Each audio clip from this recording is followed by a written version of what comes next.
I sat beneath a willow tree where water falls and calls, while fancies upon fancies solaced me, some true and some were false.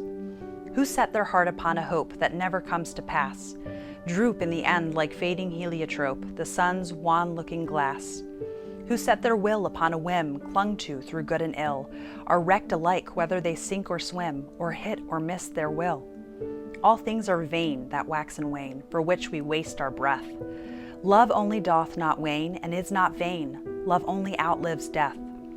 A singing lark rose toward the sky, circling he sang amain. He sang, a speck scarce visible sky high, and then he sank again. A second like a sunlit spark flashed singing up his track, but never overtook that foremost lark, and songless fluttered back. A hovering melody of birds haunted the air above. They clearly sang contentment without words, and youth and joy and love. O silvery weeping willow tree, with all leaves shivering, have you no purpose but to shadow me beside this rippled spring? On this first fleeting day of spring, for winter is gone by, and every bird on every quivering wing floats in a sunny sky. On this first summer-like soft day, while sunshine steeps the air, and every cloud has gat itself away, and birds sing everywhere. Have you no purpose in the world but thus to shadow me, with all your tender, drooping twigs unfurled, O weeping willow tree?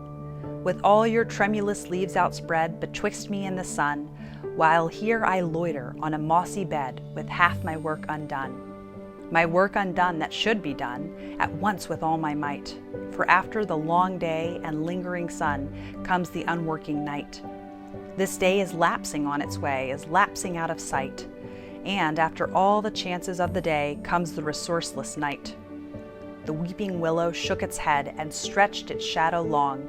The west grew crimson, the sun smoldered red, the birds forbore a song. Slow winds sighed through the willow leaves, the ripple made a moan. The world drooped, murmuring like a thing that grieves, and then I felt alone. I rose to go and felt the chill, and shivered as I went. Yet shivering wondered, and I wonder still, what more that willow meant.